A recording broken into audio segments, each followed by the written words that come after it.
Angel Chua. For almost 8 years, na-diagnose ako na may PCOS. Para akong namamalengke ng OB palipat-lipat kasi sa sobrang kagustuhan nga namin na magka-baby. Ang tagal naming pinag-pre-pray, sana etong time may baby na kami, ganyan.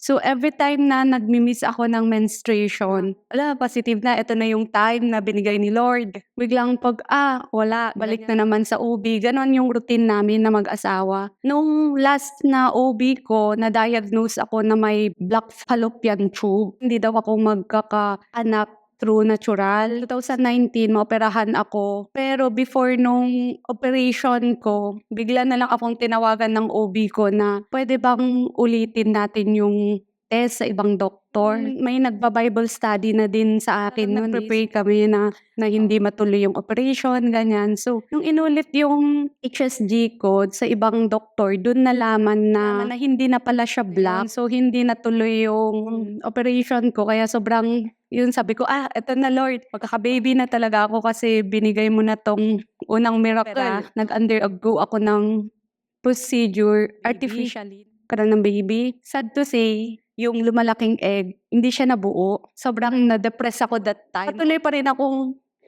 nag-attend ng church, nag-pray, nagpapapray, nag-attend ng mission, ganyan, nagta-tithes. Ginagawa ko kasi parang paggawa ko ng ganon, bibigyan na kami ni Lord ng baby. May nakapagsabi sa akin na yung nagba-Bible study sa akin na ginawa mo na lahat yung kakayahan mo as human. Why not nahayaan mo si Lord na gagawa naman ng paraan niya. So, almost 12 years na akong nagsisimba sa born again. Yung faith ko, hindi talaga siya buo.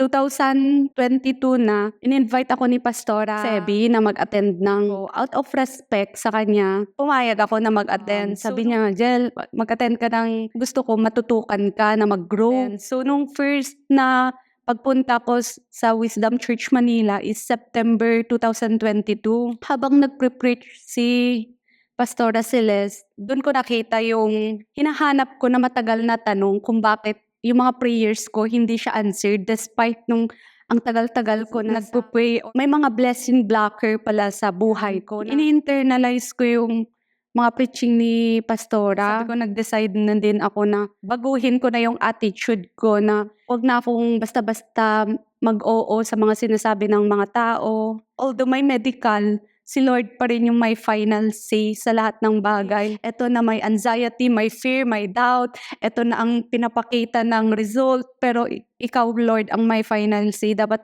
marunong ka mag-declare, maniwala. Succeeding Sunday na, doon ko napapansin na unti-unti akong nag-grow. Yung principle natutunan ko about sa iba't ibang bagay. Meron yung time na last na check-up ko na sinabi na may hyperthyroidism at diabetes ako. Sabi ng OB ko, sabi ko, Lord, binigay mo na to. Sabi ko, tuloy na yung healing. Dinedeclare ko pa rin siya na, Lord, hindi talaga ako maggamot, ganyan. Tapos nang bumalik ako sa OB ko, dun ko na lahat ng test ko, normal na. Yung husband ko, parang nakikita ko na hindi lang ako yung nababago. Kasi nagsisimba na din siya. Siya din, nakikita ko yung pagbabago sa kanya. Si Lord, alam mo na imposible, pero kay Lord, nagiging possible talaga siya. Change talaga yung attitude ko sa lahat ng bagay. Yung pagtanggap ko ng opinion, pagde-declare ko na I'm healed, gano'n. Yung sa mouth ko talagang naghihingat na ako. Parang si Lord, kumbaga, kung binigay niya yung miracles mo, hindi lang dahil dun sa hinihingi mo, total package ibigay niya kahit sa mga mahal mo sa buhay na nakapaligid sa'yo. Nung nag-attend ako ng Activating Miracle na seminar, so in-accept ko din na totally mabubuntis na talaga ako. After 2 weeks ata, dun na ako nag-PT na 6 weeks pregnant na pala. Nawala na yung hyperthyroidism ko at saka yung diabetes mellitus ko. Way back, talagang fina-follow ko yung medical. Iba siya kasi mas pinapaniwalaan ko na kung ano yung words dun sa Bible.